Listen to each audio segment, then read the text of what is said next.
Agora eu vou abrir a caixa preta com você e vou te mostrar como é que eu cheguei à primeira colocação geral na prova de residência do Einstein. Eu fiquei muito feliz com a notícia quando eu vi a lista, eu estava super ansioso, foi o primeiro resultado a sair. E confesso que fiquei um pouco surpreso, embora soubesse da possibilidade. E aqui eu vou te mostrar o que é que realmente fez a diferença para eu chegar a essa colocação. Meu nome é Pedro Martins, além desse resultado da primeira colocação geral na prova de residência do Einstein, também fui primeiro lugar em radiologia na Unifesp, na Unicamp, na Unesp, na Santa Casa de São Paulo, passei também na USP São Paulo, no Sul São Paulo, no Enamed e no Sírio-Libanês, e o meu objetivo com esse canal é te ajudar a passar nas provas de residência, compartilhando com o meu conhecimento e com os aprendizados que eu tive ao longo da jornada. Veja, a prova do Einstein é dividida em 3 partes e cada parte tem o seu peso. Tem uma prova teórica no início, que vale 50%, e é uma das primeiras provas que a gente faz, né? Pelo menos nos anos recentes até esse ano, tem sido uma das primeiras provas teóricas aí no calendário. Depois disso, existe uma prova prática que vale 40% da nota e por último, tem a avaliação curricular, que corresponde a 10% da nota. E aí você pensa, poxa, prova teórica e prova prática. 50 mais 40, 90%, é isso que conta e o currículo vai ser o diferencial, vai ser o desempate. Isso está certo, você não tem que pensar muito diferente, pelo menos não no momento em que você está se preparando para a prova teórica, considerando que você está no último ano de faculdade. Agora, se você está assistindo esse vídeo um pouco mais precocemente, por exemplo, no quinto ano de faculdade, no terceiro, no quarto ano, eu recomendaria que você prestasse atenção no currículo. E agora eu vou te mostrar por quê. Vamos dividir o vídeo então nessas 3 partes. Primeiro eu vou falar da prova teórica, depois eu vou falar da prova prática e por último eu vou falar da importância da análise curricular e como que ela fez diferença na minha situação. A prova teórica do Einstein é uma prova bem direta que exige um nível de raciocínio, mas eu diria que ela exige um pouco menos de raciocínio do que a prova da USP, mas sem dúvida exige muito mais raciocínio do que a maior parte das outras provas. Então eu diria assim, que tirando a prova da USP, que é a que tem mais etapas, mais complexidade nas questões, um volume de questões mais alto também, são 120 questões, a prova do Einstein, junto com a do Sírio-Libanês e com a da Unifesp nesse ano também, acabam sendo as provas mais complexas, que vão exigir menos de você ter conhecimentos específicos decorados, de conduta, de guideline, de picuinha, e mais de você olhar para um caso e pensar criticamente naquilo. Tende a ter algumas questões mais inovadoras também, é uma banca um pouco menos previsível. O que é previsível é que as questões serão complexas, mas não é previsível exatamente qual é o tipo de questão, quais serão os conteúdos. Eles diversificam bastante e sempre trazem casos clínicos. Então, se você está se preparando para as provas de São Paulo, se você está se preparando para a USP, se você está se preparando para a Unifesp, não espere nada muito diferente da prova do Einstein. Não existe uma preparação específica, porque a prova do Einstein cobra isso, a prova do Einstein cobra aquilo. Não. O que você tem que fazer é segue a sua preparação para as provas de São Paulo, porque dessa forma você estará se preparando também para a prova do Einstein. Não recomendo que você faça nada de muito diferente, de muito exótico, se você já está se preparando para as provas de São Paulo. Agora, só vou fazer a Einstein, estou vindo fazer outra prova, vindo de outro lugar, e calhou de a data ser boa para eu estar em São Paulo, etc, só vou fazer Einstein. Saiba que é uma prova tal qual as outras provas de São Paulo, tal qual USP, Sírio, Unifesp, ok? É uma prova de raciocínio que não vai ficar te cobrando decoreba. Não é que não exista nada de decoreba, existem algumas questões ali mais pegadas e tal nesse sentido, mas nada que vá te desclassificar por conta de errar essas questões. Elas costumam pesar mais a mão em raciocínio. A prova, no meu caso, foi pela manhã. Isso fez muita diferença para mim. Eu sou muito responsivo a café e você ter esse autoconhecimento é muito importante. E eu falo bastante sobre isso no vídeo sobre como resolver questões. Inclusive, se o seu objetivo maior com esse vídeo aqui é aprender a resolver questões, eu recomendo que logo depois você pule para o outro em que eu falo só sobre como resolver questões. Mas eu sou muito responsivo a café e ter esse autoconhecimento é bem importante. E o que eu fiz? Estava eu, a Luísa, minha noiva, e o Matheus Funchal, amigo meu, e eu tomei 2 copões de café no início, e era uma prova que estava no inicinho, só tinha feito o Enamed antes, então estava muito disposto, estava com muito sangue no olho, uma prova super importante para mim. Acaba que não foi a minha escolha, né, final de instituição Einstein, mas eu iria pro Einstein super feliz, o programa de radiologia deles é excelente. E eu tomei 2 cafés caprichados, cheguei na prova, estava num sangue no olho doido. Primeira prova foi a prova de clínica médica, 15 questões, vum, fiz uma atrás da outra, depois cirurgia, 15 questões também, foi uma atrás da outra. Em clínica médica eu tinha marcado uma dúvida só das 15, em cirurgia eu marquei 4 dúvidas das 15, aí depois teve pediatria, fui super bem também. Veio ginecologia e obstetrícia, aí ginecologia e obstetrícia marquei um monte de dúvida, foi a hora que eu achei que não ia dar. E depois, finalmente, veio preventiva e deu para segurar ele também. Então foi uma prova que, por ser mais curta, né, por ter menos questões, são 75 questões, deu para fazer com esse café todo, assim, meio que numa toada só, diretão. E eu lembro que, apesar de na ginecologia e obstetrícia eu ter dado uma bambeada ali, ficado um pouco inseguro, no final eu passei ali pelas minhas dúvidas, vi o que eu tinha marcado como dúvida, e recomendo que você faça isso na sua preparação para as provas, vi o que eu tinha marcado como dúvida e falei, cara, fui bem, eu marquei 15 dúvidas de 75 e com 60 acertos, se eu tivesse errado todas as minhas dúvidas, com 60 acertos daria para passar em todos os anos anteriores, né, com notas compatíveis ali, a depender da prática e do currículo. E eu pensei, tá, ok, fui provavelmente bem, fiquei muito emocionado, chegou até a cair um cisco no meu olho ali no final da prova, antes de sair.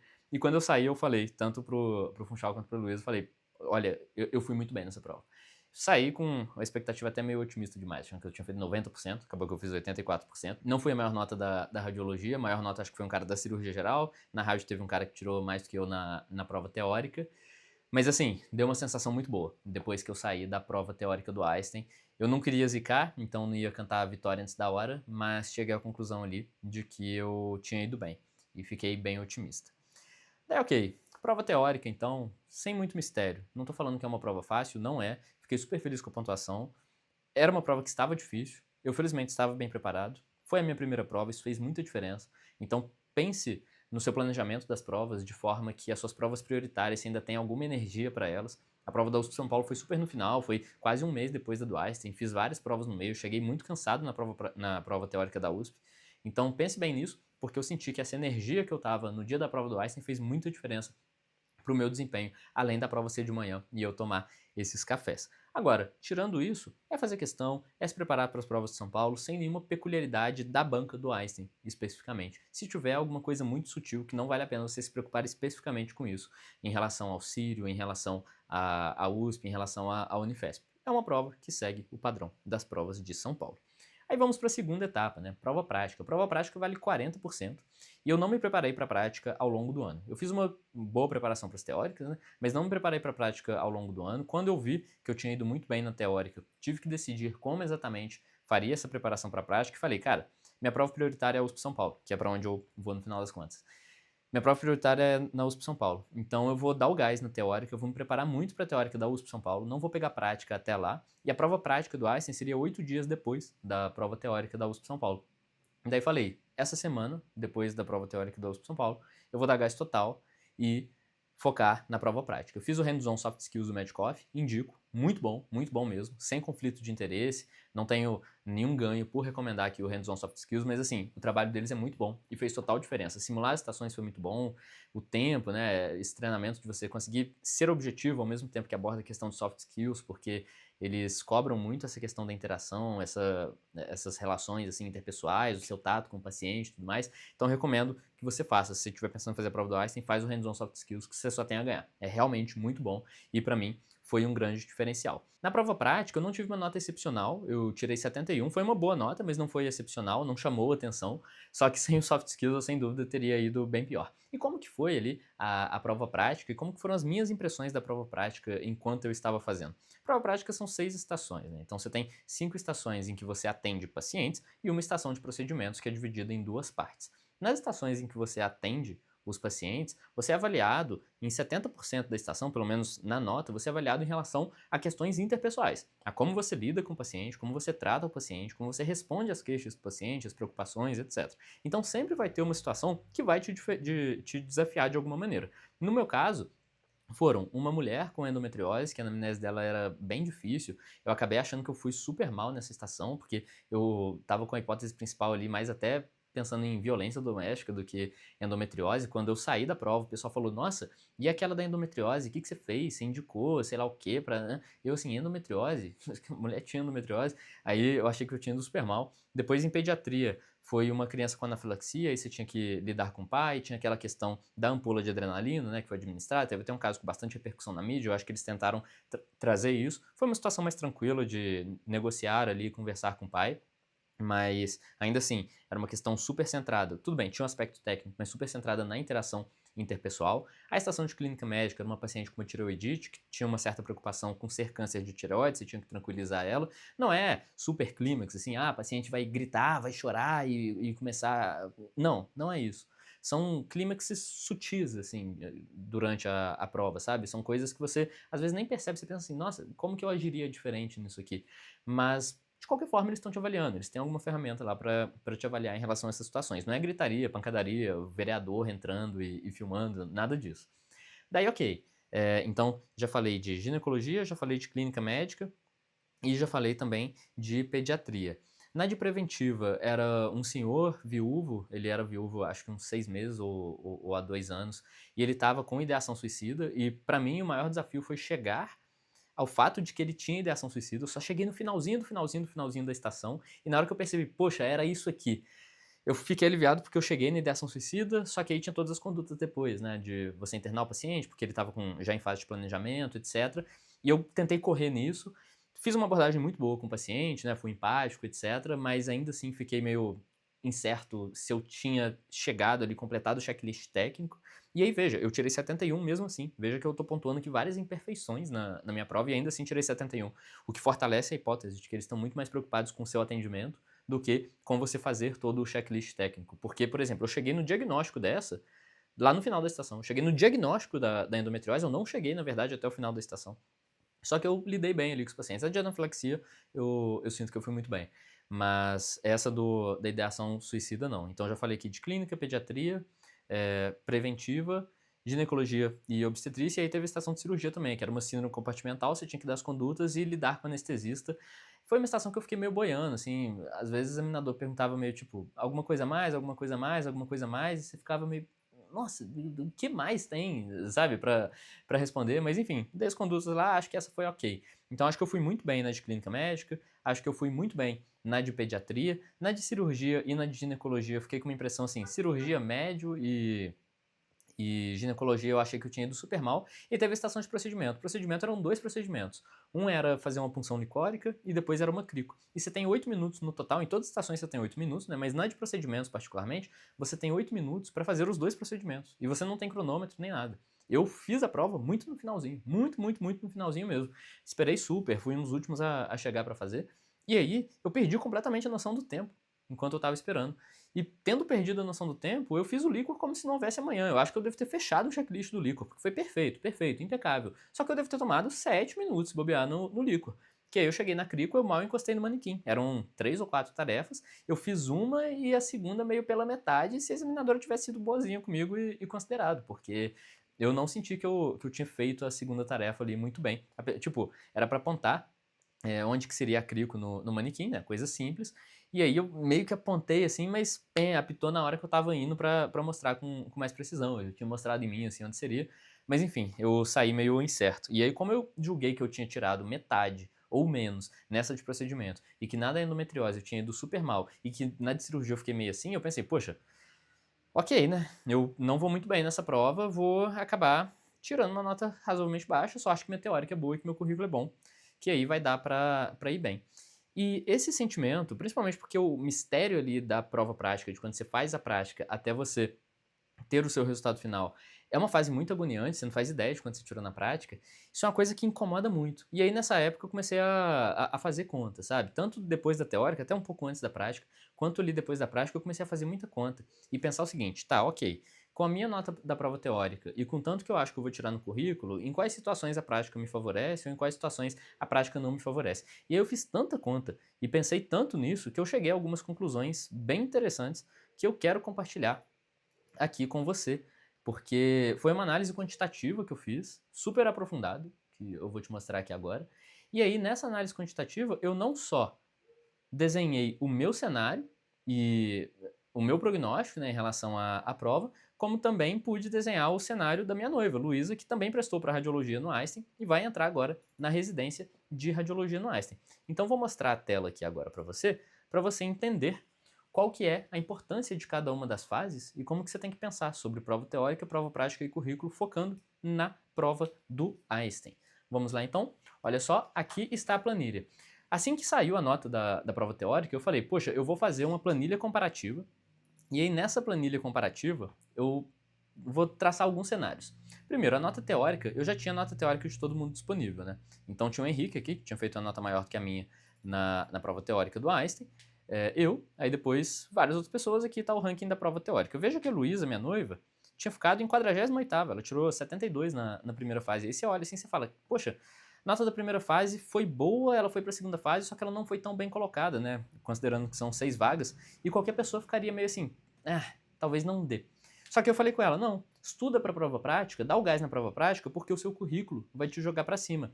E foi mais ou menos o que aconteceu. Veja que o currículo do Einstein, no ano passado, e a gente já vai falar sobre currículo de forma mais específica, mas nesse edital que eu fiz, o currículo do Einstein tinha basicamente iniciação científica, mestrado ou doutorado, e aí essas coisas poderiam valer 30 pontos cada uma, e publicação, essencialmente publicação, de acordo com o fator de impacto, e se você era autor ou último autor ou coautor do trabalho.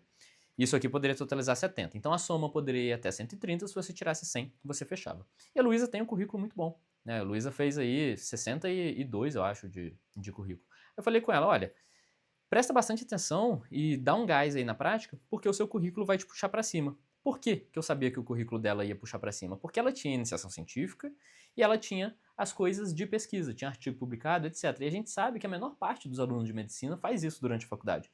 Então eu falei com ela, olha, se você for bem no currículo, a chance de você estar muito próximo, por exemplo, das pessoas que estão ali no topo, se essas pessoas não forem tão bem, e eu estimo que elas não vão bem, porque o currículo das pessoas, em média, não é um currículo que vai pontuar 100 de acordo com esses critérios, você joga lá para cima e aí a prática vira o seu desempate. Então veja que no caso da Luísa, o currículo jogou ela muito para cima e a prática fez com que ela entrasse. No meu caso, com a minha nota da prova teórica, que tinha sido uma nota muito boa, eu fiquei em segundo lugar na prova teórica, com o currículo que eu garantia que eu fechava, porque os critérios eram objetivos e eu preenchi todos, eu poderia dar alguma gordura na prova prática e falar assim, tá, ok, eu posso ir até razoavelmente mal, só não posso ir muito mal, pessimamente mal. A prática não pode me eliminar, mas se eu segurar a onda já é suficiente. E aí na época, para mostrar isso para o Luiz, eu fiz o seguinte, fiz um currículo estimado aqui das pessoas, né, com base em stalking mesmo, sim, eu olhei todo mundo, procurei publicação, etc. E aí fiz um ranking estimado de acordo com a minha estimativa principal e depois dei uma gordurinha para todo mundo aqui no currículo e fiz um ranking estimado. Veja que a Luísa aqui nesse ranking, né, iria para quinto lugar. E fiz um ranking estimado depois, dando essa gordura para a galera no currículo. E aí aqui, nessa situação, ela iria para décima. Eu falei, olha, você provavelmente vai ficar entre 5 e 10 se a gente contar só a teórica e o currículo. E se você for bem na prática, você vai para 6 primeiros. E foi muito legal que isso foi mais ou menos o que aconteceu. Então veja que a prova teórica, ela tem um caráter muito mais eliminatório do que classificatório. Embora, obviamente, ela vai fazer diferença, mas quando você chega na segunda fase, na terceira fase, que são a prova prática e a arguição curricular, a prova teórica perde um pouco da relevância. Já vou te mostrar isso em gráfico. O currículo pode te tirar lá de baixo e te jogar lá para cima, e acabar te dando a sua vaga. E a prova prática, se você tiver um currículo fraco e você estiver lá embaixo na lista, dificilmente a prática vai te ajudar muito, porque você tem que performar muito bem na prática, mas é possível que ela garanta a sua vaga se você tiver um currículo mais ou menos ali para bom. E aí, nessa situação, você consegue conquistar de fato a sua vaga. No final das contas, o que aconteceu? Luísa foi super bem, ela ficou aqui ó, na 8ª colocação e com as vagas rodando, ela foi chamada e se matriculou em radiologia lá no Einstein. Mesmo tendo tirado 72, tendo ficado em 48ª na primeira fase, o currículo dela foi um currículo bem alto, 67, puxou ela para cima e aí na prática ela tirou 72, foi super bem, garantiu a vaga. E eu tinha ido bem aqui na prova teórica, fechei o currículo e a prática garantiu também a minha vaga. O que eu quero mostrar aqui para você, exibindo essas notas e exibindo esse contexto? É que a prova teórica, ela vai te ajudar e ela pode te ajudar muito, principalmente se você for muito bem. Se você for mal, mas ainda assim for classificado para a segunda fase, o jogo não acabou. Primeiro que você tem a prática, e a prática pode de fato levar bem a sua nota. Mas segundo que o currículo é imutável. Você não consegue, de um mês para o outro, simplesmente falar assim, ah não, eu vou criar aqui o meu currículo, eu vou publicar pra caramba, e aí com essas publicações eu vou tirar 100 no currículo do Einstein. Isso não existe. O que vai acontecer é, o currículo é algo que você já tem. E aí, se você tiver as coisas de pesquisa, iniciação científica, artigo, etc., você vai pontuar bem, isso vai te jogar lá para cima. Caso contrário, é irreversível. Isso vai te atrapalhar muito. Então, a prova teórica e o currículo são o que vai definir grosseiramente a sua posição. Isso aí vai dar 60%. E a prova prática é o que vai desempatar. Geralmente as pessoas pensam no currículo como sendo desempate, mas na verdade não. Na verdade, o currículo ele tem tanta importância quanto a prova teórica. E a prática que acaba sendo o desempate. Eu preparei alguns gráficos e vou te mostrar esses gráficos aqui, porque isso vai ficar muito mais claro se for ilustrado. Então veja só, eu peguei todos os alunos que fizeram, né, os pretendentes ali às vagas de residência, e coloquei eles em uma planilha, em que a gente tinha aqui a nota final da prova teórica, a nota final da prática, a nota final do currículo, né, a nota final de tudo, e aí, enfim, as classificações. Meu nome aqui, por exemplo, na radiologia. Ok, a nota final foi a maior de todas. Olha só, as notas da prova teórica, entre as pessoas que passaram para a segunda fase, ficam muito aglutinadas. Por quê? Porque você tem um ponto de corte, e invariavelmente as notas vão tender a se concentrar mais na extremidade mais baixa. Ou seja, a situação da Luísa, por exemplo, ela tinha ficado com 72 em 48ª. Necessariamente tinha muita gente com uma nota semelhante à dela, porque a tendência das pessoas é tirar notas menores, né? A média de nota vai ser abaixo da nota de corte. E se você pensar isso numa distribuição normal, por exemplo, você vai ter mais gente na extremidade mais baixa do que na extremidade mais alta das notas. E é isso que acontece na maior parte das especialidades. Veja aqui, por exemplo, o gráfico de anestesiologia, o gráfico de clínica médica, GO, ortopedia, radiologia, em todas você vê um pico mais próximo da nota de corte. Isso aqui não surpreende ninguém, né? É o que você espera mesmo que aconteça. E veja que as notas ficam muito aglutinadas. Cada linha tracejada preta aqui corresponde à mediana das notas dentro dessa especialidade. Veja que o percentil 5, que é a linha cinza de baixo, está, via de regra, próximo da mediana. Aqui em ortopedia isso é bem emblemático. O percentil 95 não está tão acima assim. É lógico que vai ter uma diferença, mas não está tão acima a ponto de você falar que é determinante quando você ainda tem 50% da prova pela frente. Então as notas estão aglutinadas, elas ficam próximas, de forma que o percentual da sua nota absoluta no final atribuível ao seu desempenho na prova teórica é um percentual baixo. É uma variação baixa. Por quê? Porque a graça da prova teórica foi filtrar quem iria para a segunda fase e não te colocar mais para cima ou mais para baixo. Tô falando que seja irrelevante? Não. Mas você já vai estudar para a prova teórica de qualquer forma, você já estudou isso o ano inteiro. Então não é para você ficar pirando com isso aqui, achando que assim, não, porque se eu for muito bem na teórica eu tô garantido. Não tá, ainda tem muito jogo pela frente. Agora vamos olhar para a prática, que é o que o pessoal fala muito. Tem que se preparar demais para a prática, porque a prática é o que vai te colocar para dentro ou para fora. Não tá errado. A prática, de fato, vai te ajudar muito e ela pode te ajudar muito. Mas quando a gente pega os dados para olhar, você vê que a maior parte das pessoas, e pode parecer até um pouco óbvio o que eu estou falando, mas que a maior parte das pessoas tira uma nota na prática próxima da mediana e as notas ficam bem concentradas. Então, se você pega aqui o P5 e o P95 da prática para a maior parte das especialidades, veja, cirurgia geral, por exemplo, a gente vai ter isso numa tabela aqui para baixo, já vou olhar de uma vez, olha só. O P5 da nota da prática é 58,2, percentil 5, né? E o percentil 95 é 78,96. Isso aqui dá uma diferença de 8 pontos na nota final, entre o percentil 5 e o percentil 95. Isso é bem próximo. E é muito difícil você se diferenciar na prática. É muito difícil você chegar e falar assim, cara, eu vou para a prática e eu garanto que eu vou sair da mediana e ir para o P95. Por quê? Porque a sua nota esperada seria ali ou a média ou a mediana. Né? Se eu não te conheço, se eu nunca vi você fazendo uma prática, eu espero que você tire a nota média. É muito difícil você me garantir que você vai conseguir sair dela ou da mediana e ir para o P95, e mesmo se você sair da mediana e for para o P95, o que vai acontecer? Você pega ali a mediana da cirurgia, quanto que deu aqui a mediana da cirurgia, aproximadamente aqui uns 60 alto, né, 70, aí você pega o P95, 78, não dá tanta diferença assim, isso vai dar na nota final aí 4 pontinhos de diferença. Então, assim, é uma coisa que é difícil de você garantir, não tô falando que não seja pra você estudar, muito pelo contrário, é pra você estudar e eu recomendo, como eu falei, o Hands-on Soft Skills Medcoff.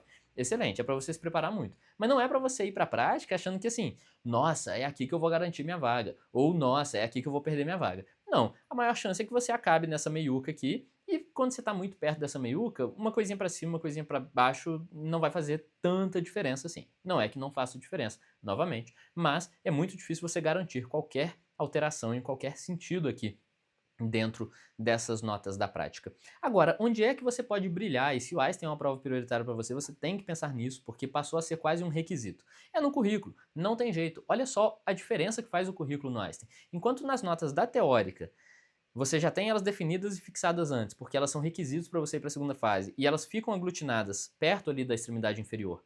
E as notas da prática, você sabe que elas ficaram muito próximas ali da mediana, e não tem muito que você possa fazer para ir para cima, pelo menos não de forma que você consiga garantir ir para cima, né? Você vai se dedicar ao máximo, mas é difícil você garantir. O currículo não. O currículo, no momento que você se inscreve para a prova, uma crítica à banca desse ano foi que as regras da análise curricular não estavam publicadas antes, né? E, enfim, Isso é algo que pode ser questionado por alguns candidatos, mas o currículo é algo que no dia que você pisa na prova, você chegou lá para fazer, você já tem ele e ninguém te tira. E nesse caso, em que o currículo vale 10% da nota final e a prova teórica vale 50%, é como se em uma prova teórica com 75 questões, a diferença do 0 para o currículo, para o 10 do currículo, 10 foi a nota que eu tirei e 0 foi a nota que muitos candidatos tiraram, corresponde a 15 questões. É como se eu chegasse no dia da prova com 15 questões à frente de todo mundo que vai tirar 0 no currículo. Olha só, não existe ação afirmativa, não existe bônus, não existe nada que seja tão vultuoso assim, correspondendo a 15 questões de 75. Isso é 20% absoluto da prova. Não é nem igual ao bônus de MFC, que é 10% do que você tirar. Não, é 20% do valor absoluto da prova. E aí, por que o currículo é tão importante na prova do Einstein? É importante porque todo mundo tira 0. Veja só, os picos aqui no currículo estão no 0. Se os picos estão no 0, o que você tem que fazer? Você tem que tirar a nota alta, entendeu? Por quê? Porque é o único lugar em que você consegue garantir, antes da prova, que você sai do 0 e chega ao 10. Olha que coisa maravilhosa. Nenhuma outra coisa você consegue isso. A prova teórica você só vai ver no dia, a prova prática você só vai ver no dia. O currículo não. O currículo você garante e como todo mundo vai mal, você tem certeza que você abre uma vantagem muito grande no momento em que você faz as atividades de pesquisa. Então, o currículo é que foi o principal determinante para eu ser primeiro lugar. Eu não fui a maior nota na prova teórica, eu fui a segunda maior nota na radiologia, mas houve outras pessoas. Quer ver? Vamos ordenar aqui, ó. Na prova teórica. Olha eu aqui, ó. Eu fui o segundo na radiologia, mas teve o Henrique que tirou mais que eu na radiologia. Teve várias outras pessoas nas outras especialidades que tiraram notas maiores que a minha. Na prática, eu não devo estar nem na primeira página aqui. Olha só, na prática, eu tirei 71. Olha o tanto de gente que tirou mais do que eu na prova prática. Até você chegar em mim aqui, ó, vai estrada, né? Ó, 71, cadê eu? Pedro Nascimento Martins. Tá vendo? Então foi bastante estrada na prática. Essa prática não foi uma prática de destaque, mas o currículo fez com que eu fosse primeiro colocado geral. Ai, Pedro, mas eu não quero ser primeiro colocado geral, eu só quero passar. Sim, eu concordo, ok, você só quer passar. Você não precisa, de fato, ser primeiro colocado geral nas provas. Mas o que foi para mim a diferença entre passar em último e passar em primeiro, para você pode ser a diferença entre não passar e passar. E é esse ponto que eu estou mostrando. Por quê? Porque essa foi a diferença no caso da minha noiva, por exemplo. Luísa fez 67, eu acho, de currículo, deixa eu ver. Olha só, isso, ela fez 67 de currículo. Isso correspondeu a 6,7 dessa nota final aqui. Não daria se não fosse o currículo. E no seu caso pode acontecer a mesma coisa. Então, qual que é a dica aqui, que é o ponto não visto na prova do Einstein? É que enquanto nas outras provas, em todas as outras, o currículo é um desempate, é algo que aí quando você chega lá na fase final, ele vai fazer diferença, vai falar quem fica de fora e quem fica de dentro. Na prova do Einstein, ele é o que te coloca para fora ou o que te coloca para dentro. E ele não é importante só para o último colocado ou para o primeiro. Por que isso? Porque na prova do Einstein, eles colocaram um fator de variabilidade atribuível ao currículo muito grande e que não é correspondido em outros editais. Você pegar o edital da Santa Casa, por exemplo, todo mundo tira 7, 8, 9, 10 no currículo. No Einstein não, eles pesaram a mão, e pesaram a mão em pesquisa, que é uma coisa que as pessoas não fazem. Por quê? Porque tem muito valor, mas é difícil, né? Tem barreira de entrada grande. Então, ao pesar a mão em pesquisa, eles chamaram o maior diferencial que a pessoa pode ter enquanto acadêmico de medicina, que é fazer pesquisa e publicar artigo. E colocando essa variabilidade no currículo, eles diferenciaram o currículo do currículo tradicional do ENAMED e também do currículo, que hoje nem tem mais currículo, né? E da maior parte dos outros, em que é fácil você tirar ali 7, 8, 9. Aqui no Einstein é plenamente possível, e não só é possível, como é provável na maior parte das situações, que você tire 0 no currículo ou notas muito baixas. Enquanto algumas pessoas veem isso como um problema, você tem que ver isso como uma oportunidade de turbinar o seu currículo, principalmente se você está aí no 5º ano, 4º ano, 3º ano da faculdade, de fazer iniciação científica, fazer ciência, né? Pesquisar mesmo, prestar atenção se você vai ser o primeiro autor das publicações, buscar publicações em revistas de alto impacto, extremamente importante, ponderaram qualidade aqui, para que dessa forma você consiga fazer a mesma coisa que eu fiz, não se preocupar tanto com a nota da prática. Não vou dizer que eu não fiquei ansioso, fiquei muito ansioso, mas não se preocupar de forma a achar que a prática vai ser tão definidora assim para você e garantir a sua vaga. Eu espero que você também possa ser primeiro lugar, mas para mim, se o que eu estou te falando aqui fizer você ter um currículo melhor e sair ali do 48, chegar a 8 e ser chamado, como foi o caso da Luísa, já está excelente. A sua vaga estará conquistada e eu não tenho a menor dúvida que você ficará muito feliz e grato por eu ter te dado esse conselho, ok? Então, o ponto aqui é o que? Teórica. Você já vai estudar de qualquer forma, estude como para as provas de São Paulo. Prova prática, Hands-on Soft Skills Medcoff. Não inventa moda. Muito bom mesmo. E currículo é algo que você não vai conseguir fazer de última hora. Então, eu espero que você esteja assistindo esse vídeo com alguma antecedência, porque no ano de prova eu não recomendo que você corra atrás. Essa variação aqui é muito difícil de buscar, mas é ela que define se você vai entrar ou se você não vai entrar. Quando a maior nota de currículo, quando o percentil 95, na especialidade mais concorrida, que é a cirurgia geral, é um 78, na radiologia 67, aqui ó, 61, quando a maior parte das especialidades tira uma nota ou próxima da média ou abaixo da média de currículo, você tem uma grande oportunidade para garantir a sua vaga a partir da pesquisa. E nesse processo você vai aprender muito de medicina baseada em evidências e de produção de ciência. Para entender mais sobre como eu faço questões, sobre como eu usei flashcards na minha preparação, se inscreve no canal, curte esse vídeo e assista aos outros vídeos que eu trago aqui, porque tem muito conteúdo e muito conteúdo muito legal, em que eu disseco cada uma dessas coisas. Particularmente o vídeo sobre como eu fazia questões, eu acho que seja o mais importante para quem está se preparando para a residência. Agora, se você está pensando, você está planejando sua preparação, você está com alguns anos de antecedência e caiu aqui nesse vídeo, vai atrás do seu currículo. Antes de você começar a estudar igual um maluco no seu ano de preparação para a prova de residência, tem muita coisa que você pode fazer e que pode te garantir 15 questões de vantagem em relação a praticamente qualquer pessoa em uma prova com 75 questões. Eu te vejo no próximo vídeo, espero ter ajudado. Até lá!